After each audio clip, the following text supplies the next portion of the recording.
Olá, sejam todos bem-vindos. O canal da revista A Verdade inicia hoje uma entrevista com ele, deputado federal Bibo Nunes, que além de deputado também é empresário, jornalista, apresentador de TV e palestrante. Hoje nós temos um rei da comunicação. Bem-vindo, deputado. Legal, Jéssica, uma honra participar. Programa cada vez mais audiência aí e o jornal iniciando agora também. Para mim é motivo de muito orgulho. Que legal, o senhor é sempre bem-vindo, nosso Obrigado. conterrâneo, dois gaúchos aqui. Sim. Bom, deputado, temos a honra de entrevistar o senhor e a gente queria saber a tua posição, né, por estar aí na linha de frente de oposição, como que o senhor vê o cenário político hoje no Brasil, principalmente em relação a este governo? O que mudou de lá para cá? Olha, o que mudou é que hoje nós temos um desgoverno, onde tem no comando um ex-presidiário que cultiva o ódio e a vingança, que veio para colocar novamente 37 ministérios e 22 mil cargos de confiança que Bolsonaro tinha desativado, eles ativaram novamente. É um ministério que não tem fundamento algum. O critério não foi de ser técnico ou capaz. Tem uma ministra que simplesmente ela foi escolhida ministra porque é irmã da vereadora assassinada. Nada contra, não pode assassinar ninguém, mas isso não é também motivo para colocar alguém como ministra. Insegurança em todos os setores, atacando o Banco Central por causa da taxa de juros, como se o presidente tivesse culpa. Quem regula o mercado é que sabe disso. O mercado é que diz como deve ser o juro, e não na política. É que a esquerda tem esse problema. Eles, quando chegam ao poder, acham que mandam e comandam tudo. Estou com a tossezinha. Aqui não é mole, hein? O Rio Grande do Sul está frio. Essa época do ano, quem não pega um resfriado, né, deputado? Pô. Pessoal, vamos aproveitar aqui o prestígio, a presença do deputado, pedir para vocês se inscreverem no canal, não esquece de dar like, indicar para os seus amigos e, claro, assinar a revista A Verdade, toda semana uma edição especial e atualizada. Deputado, vamos falar da CPMI do dia 8 de janeiro? A gente sabe, né, que a base do governo fez de tudo para impedir a instauração da CPMI, mas não conseguiu. Foram vazadas as imagens de câmera de segurança e a base não só mudou de ideia, como decidiu que ia participar. Nós sabemos que essa CPMI tem membros que são parciais, como, por exemplo, a relatora, que é amiga do ministro e do atual presidente. E agora foi aprovada uma série de requerimentos, todos contra a direita. Como que o senhor vê essa questão da CPMI do dia 8 de janeiro, deputado? Bem, como muito bem colocou já na sua introdução, é uma CPMI chapa branca. Ela tem na presidência, na relatoria e a maioria membros desse desgoverno, quem apoia esse desgoverno. O governo que chegava a comprou vários parlamentares com emendas de 60 milhões, é o que girava o valor, para que retirassem assinaturas da CPMI. Tal o pânico, o medo, o pavor que o governo tinha da CPMI. Depois, quando a CNN colocou no ar, com um belo trabalho, com exclusividade, as imagens do que aconteceu dia 8, onde as pessoas estavam lá quebrando, acabando com o patrimônio público, e o pessoal do GSI, com o olhar do Gonçalves Dias, que comandava o GSI, simplesmente dando até água mineral com bolinha. Estão quebrando bastante? Querem uma aguinha mineral para quebrar mais? Um absurdo. E as imagens mostram ali muitos infiltrados. Aquele cidadão que quebrou o relógio doado por Dom João VI, que é aquilo? Aquele cidadão tem várias imagens dele com camisetas do MST. Só que até hoje não teve sequer não teve um infiltrado citado, quando nós sabemos que o movimento foi todo orquestrado. E a prova é que durante mais de 2 meses, os patriotas estavam em frente aos quartéis sem ter existido, no Brasil inteiro, um tumulto, uma depredação, sujeira na frente dos quartéis, nada, não tinha tumulto, eram pessoas protestando dizendo serem patriotas e querendo um Brasil digno e honrado. E tem o direito de protestar contra um ex-presidiário ser presidente.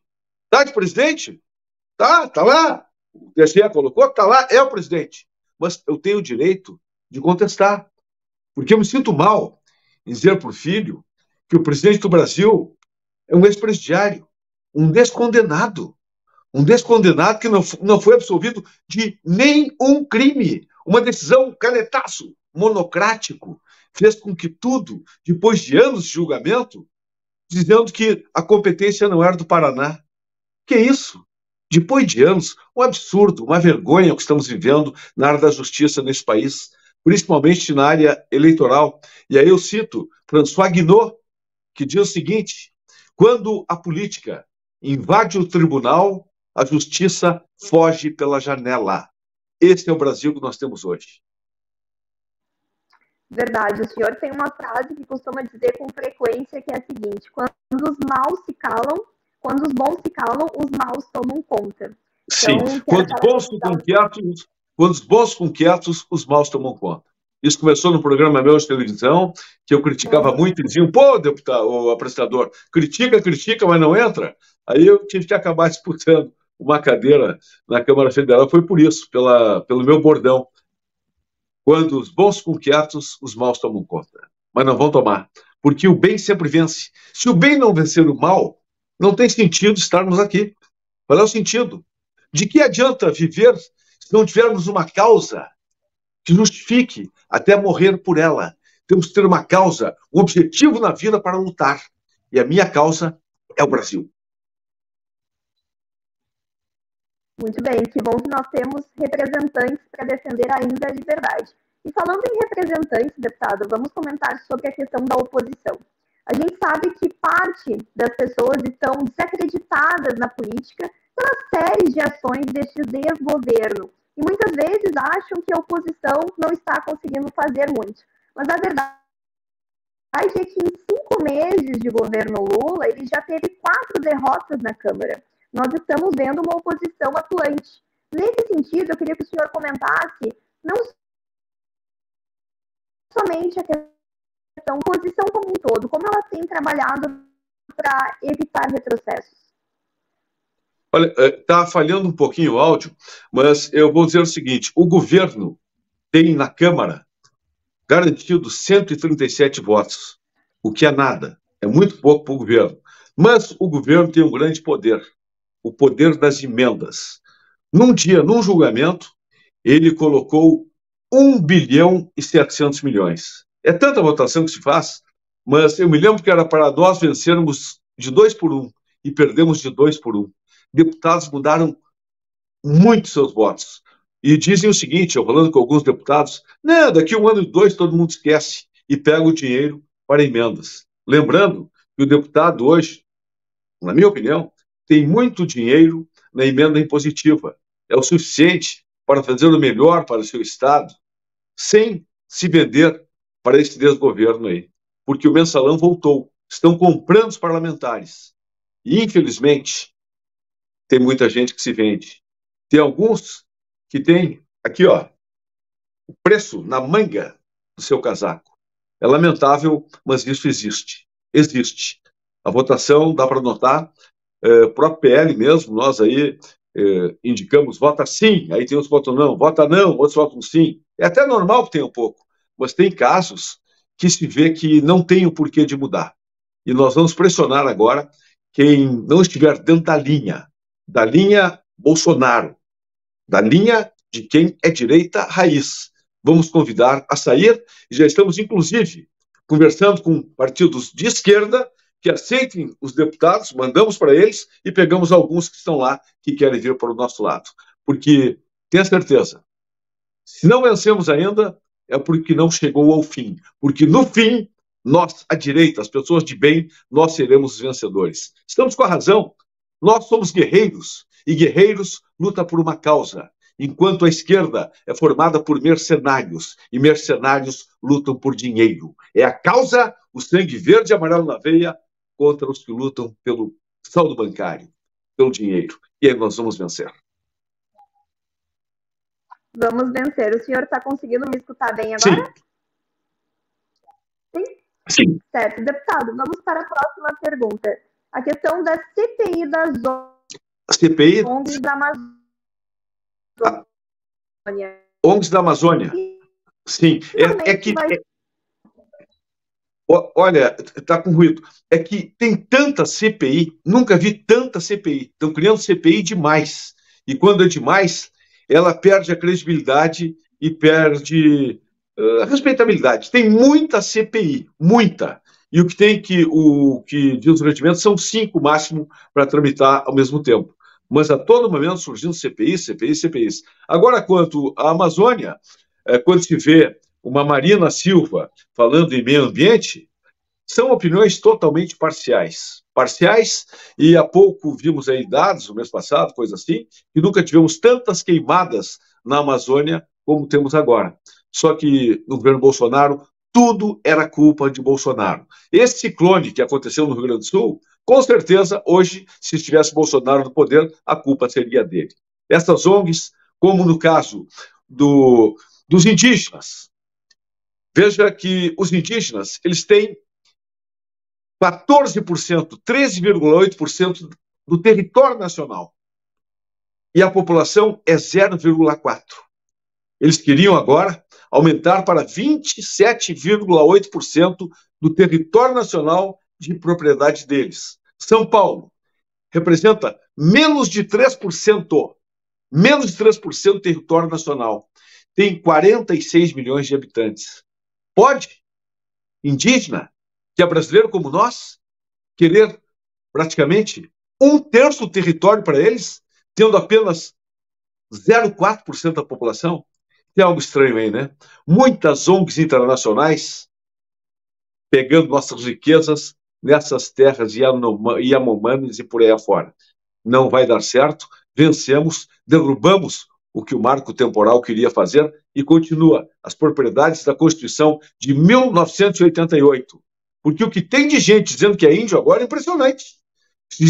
Eu vi um cidadão aí todo na beca, gravata, mas numa produção, um super óculos, e aqui um cocar no pescoço para dizer que é índio, para ganhar propriedade. Não vão levar. O objetivo deles é abrir a caixa preta. Vamos ver o que vai aparecer por aí. Deputado, não sei se o senhor está me escutando bem, deve ser por causa da chuva aqui forte no Rio Grande do Sul. Essa chuva aqui continua ainda um probleminha, mas estamos aí. Vamos em frente, porque o difícil sai na hora e o impossível demora um pouco. Perfeito. Deputado, em relação às invasões de propriedade, é fato que existe uma escalada de invasões que já estava controlada no governo Bolsonaro. Por que voltou? O PT está há anos no poder, por que não fez reforma agrária? Não, o que acontece é que com Bolsonaro acabaram as invasões praticamente. Mas quando chega o desgoverno Lula, o apoio às invasões é total. E a prova, sem fake news, com prova, comprovando. O líder do MST, senhor Stedley, viajou na comitiva presidencial de Lula para a China e Emirados Árabes, dando um status para um movimento marginal que não tem sequer CNPJ e é um movimento criminoso. Digo aqui, vai duvidar? Vai me cobrar? Quando eu digo, eu falo jornalisticamente. Criminoso por quê? Em 1990, em frente ao Palácio Piratini, na praça em Porto Alegre, movimento MST, e veio a Brigada Militar, que é a Polícia Militar, conter. O que aconteceu? Um integrante do MST pegou uma foice e degolou o soldado, o cabo Valdeci. Isso não é mentira. Isso é verdade, isso é fato e foi um crime do MST. Pena que as pessoas não sabem e não lembram disso. Esses dias, eu falando na Jovem Pan sobre isso, mas não sabia. É bom saber, porque isso caracteriza, coloca a pecha de criminoso o MST com a morte do saudoso cabo Valdeci. Degolado em praça pública. Chocante, mas é um fato, né, deputado? A gente Comigo não tem fake news. Eu só falo o que é verdade. E eu opino em cima de fatos. É assim que funciona comigo. Perfeito, deputado. Dando sequência, então, na nossa entrevista, em relação à medida populista do Lula, né, do carro popular. O que o senhor acha desse programa emergencial para o setor automotivo, que é a questão de promover descontos nos automóveis, cobrando mais imposto? Olha, essa aí é mais uma demagogia do governo. Onde é que se viu, por exemplo, comprar carro popular por 80 mil reais? Que mundo é esse? 80 mil reais é um carro popular? Quando se ganha 1.320 de salário mínimo? Estão brincando. É tentando jogar para a torcida. É o tempo inteiro querendo que a população tire benesses do Estado. É assim que funciona a esquerda. Veja só, o Bolsa Família, 12 estados do Norte e Nordeste, 12 estados, as pessoas lá recebem mais Bolsa Família do que com o emprego formal. E o pior, o PT se orgulha em dizer que está aumentando o número de pessoas no Bolsa Família. Quanto mais pessoas no Bolsa Família, pior a situação do país. É miséria. E se orgulham disso. Por quê? O PT depende da pobreza. Jamais vai acabar com o pobre. A esquerda gosta tanto de pobre que por onde anda multiplica a pobreza. Eu explico. R$ 600 por mês, nesses 12 estados que ganham mais no Bolsa Família. Se tem filho até 6 anos, ganha mais R$ 150. Essas pessoas acostumam com a miséria. Já dizia Charles Darwin, quem vence não é o mais rápido, nem o mais forte. Quem vence é o que se adapta. E essas pessoas se adaptaram à miséria. Então, come farinha, uma polenta do sábado, domingo, e estão felizes. Eles não têm perspectiva de crescer na vida. Essa é a jogada do Bolsa Família. Eu sou a favor de auxílio. Totalmente a favor de auxílio. Auxílio por um tempo, não o tempo todo. Este desgoverno, quando começou, mandou uma proposta para a Câmara, onde queriam dinheiro, bilhões, para 4 anos no Bolsa Família. Isso não é auxílio, isso é emprego. Queriam deixar as pessoas lá 4 anos recebendo Bolsa Família, enquanto o Auxílio Brasil de Bolsonaro era muito diferente. Por quê? Aumentou de 200 para 600 e quando entregava, ó, você vai receber o Auxílio Brasil. Mas aqui está uma proposta de estudo. Estuda para te vencer na vida, para ter uma profissão, para ter o teu lazer, tua viagem, estuda. E aqui, outra proposta. Trabalhe. Se você conseguir um emprego, sugerimos algum, vá atrás de emprego enquanto recebe o Auxílio Brasil. E se você conseguir um emprego, recebe ainda, por 2 anos, mais R$ 200, totalizando 80. 800. Por 2 anos. O que é isso? É incentivo a sair da miséria. A pessoa a progredir na vida. Mas não, o Bolsa Família, toma aqui tua cota, fica aí, come tua polentinha fim de semana, quem sabe uma água com de suco, coisa assim, habitua com a miséria, mas depois vota na esquerda. Se adaptaram a isso e gostam disso. É um crime o que a esquerda faz com uma geração de pessoas que não tem futuro, não terão diploma, não terão viagens, não terão lazer, não terão conforto em troca de votos comprados. E citando, por que se adapta? Conde de Monte Cristo, obra de Alexandre Dumas. O conde era um bilionário, traíram ele politicamente, foi preso durante quase 10 anos e conseguiu fugir. Quando fugiu de lá, ficou 10 anos dormindo no chão, na laje. Voltou, pegou seu tesouro escondido, virou milionário de novo. Um dia vão acordar o Conde de Monte... Não era mais Conde, nesse caso, ele pegou outra identidade. Foram acordar ele, uma baita de uma cama, super colchão, lençóis de seda, todo luxo. Ué, cadê? Onde ele está? Sabia onde estava? Do outro lado da cama, dormindo na laje fria. Por quê? Por quê? Ele se adaptou a isso. Entendeu? É isso que acontece com o Bolsa Família. As pessoas se adaptaram à miséria e o PT adora manter esse povo na miséria porque depende do voto da pobreza, que acredita que ajuda eles. E quando as pessoas que trabalham, que 8 estados trabalham para sustentar 18. Isso aí é só olhar os dados do governo, não tem erro. 8, principalmente o Sul, São Paulo, Rio de Janeiro, Minas Gerais, Rio Grande do Sul, Paraná, Santa Catarina, trabalham.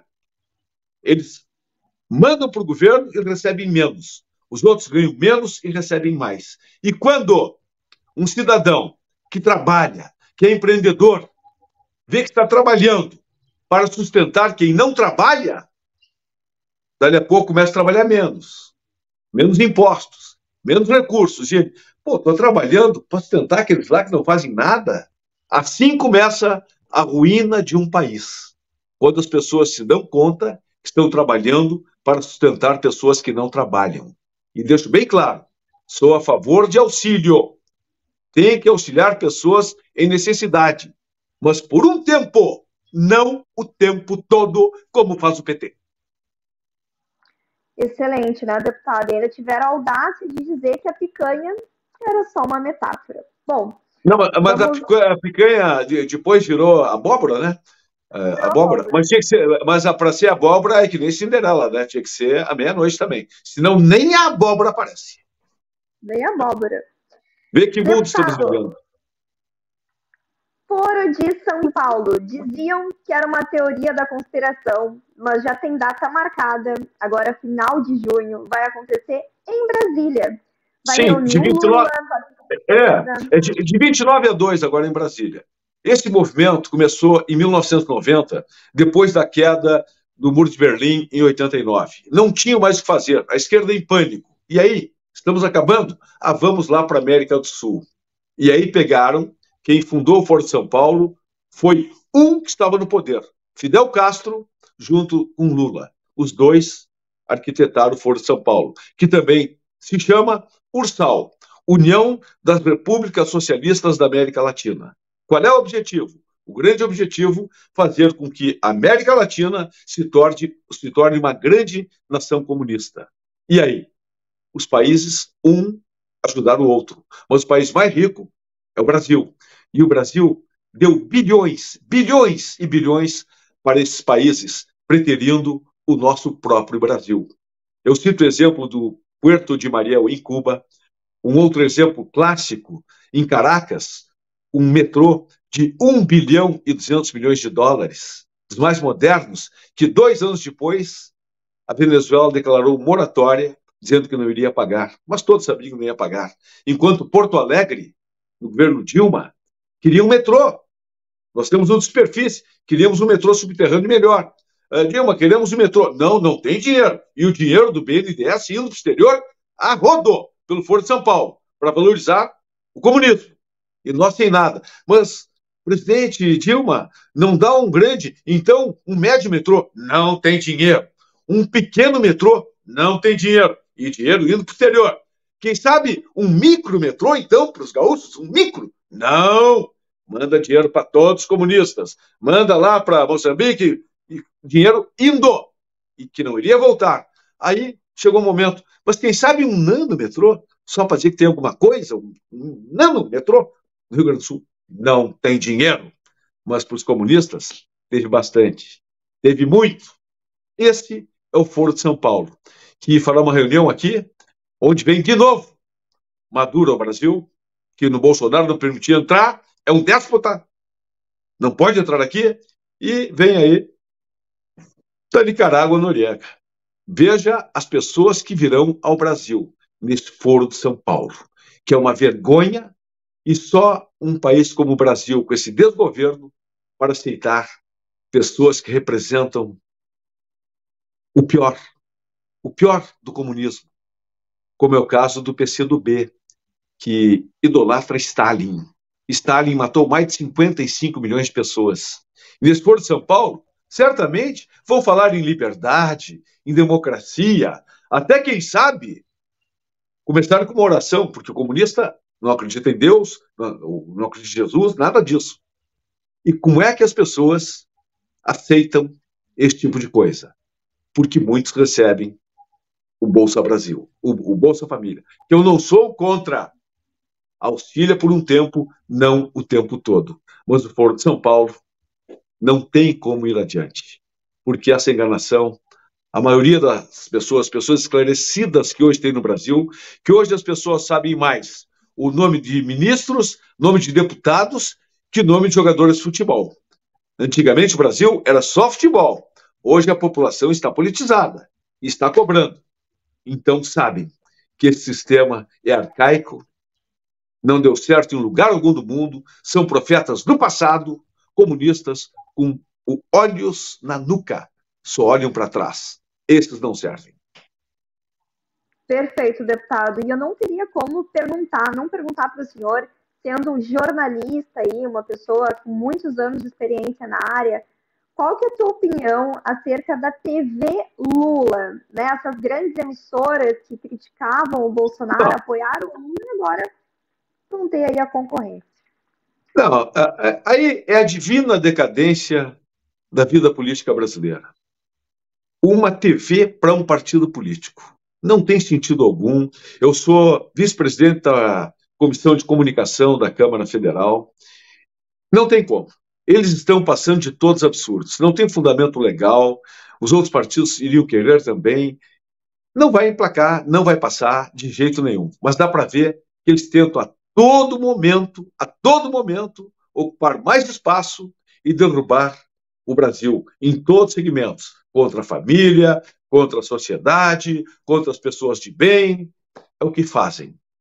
Mas estamos aqui para lutar, que, como eu sempre digo, se o bem não vencer o mal, não tem sentido de estarmos aqui. Nós vamos vencer, pode ter certeza. Perfeito, deputado. Para não tomar muito seu tempo, uma última pergunta. Recentemente o senhor divulgou na sua rede social que o nosso sempre-presidente Jair Bolsonaro estará no Rio Grande do Sul. O senhor pode comentar acerca dessa agenda? Sim, eu estive com o Bolsonaro no mês passado, fazendo convite para ele vir ao Rio Grande do Sul, aqui na Transposul, que é o sindicato dos transportadores de carga do Brasil, na seção Rio Grande do Sul, vem todo o Brasil para cá. O Bolsonaro de imediato aceitou. Então, no dia 22, quinta-feira, já convido a todos para que 11h30, eu chego junto com o Bolsonaro no avião, 11h30 chegaremos no aeroporto, depois vamos para um almoço na Transposul, onde Bolsonaro estará visitando a feira e atendendo, como sempre, a todos os seus admiradores. Depois, à noite, estamos decidindo ainda se Bolsonaro vê o primeiro tempo do time do Grêmio e depois vai para um jantar. Esse jantar será por adesão, tá? Que tem algumas pessoas... Jéssica, tem gente que não entende nada, me criticando. Pô, jantar por adesão? Isso é só para privilegiados? É só para uma classe? Adesão, vai lá e diz, eu quero ir. É o mais democrático possível. É por adesão, tem gente que não entende isso. Então, o jantar será por adesão e vou achar o valor menor possível. Bolsonaro me disse, ó, Bibo, tenta o menor valor e não permite, como sempre lutei, não se permite que ganhe dinheiro em cima do presidente Bolsonaro. Depois, dia 23 pela manhã, teremos um movimento de filiação de políticos no PL, é um evento do PL, Partido Liberal do Bolsonaro. É um evento que é fechado, porque vamos filiar vereadores, vice-prefeitos e prefeitos. Então, fica um pouco estranho algum outro partido ir lá num movimento que, quem sabe, estava até tentando levar o prefeito ou o vereador para o seu partido. É um movimento partidário do PL, que acontece dia 23, e depois teremos um grande almoço também, onde as pessoas interessadas, nesta semana, eu devo divulgar, o PL também deve divulgar, quem quiser entrar em contato, porque é tudo democrático e ordem de chegada. É assim que a gente faz, e quem não sabe o que é adesão, chega lá, eu quero, e entra. Paga, tem que pagar, porque senão não tem sentido também. A política séria, cada um paga o seu prato, senão já não fica legal. Eu sou partidário disso. Cada um paga o seu prato, em todos os lugares. Aquele tempo de chegar num jantar, onde político pagava para todo mundo, isso acabou. Isso é compra de votos. Isso é crime. Se bem que não estamos em eleição, mas é o modus operandi do sério contra o errado. Perfeito. Quero agradecer, então, a participação do nosso deputado federal, Bibo Nunes. Parabéns pelo seu trabalho. Obrigada pela atenção e carinho. Jéssica, no canal Legal, Jéssica. E eu também quero ver se coloco no meu programa de TV aqui no Rio Grande do Sul essa entrevista. Para dar barulho. Mais. Que legal. Tá bom? Um abraço a toda a equipe. Obrigada. Cidade Online é sucesso.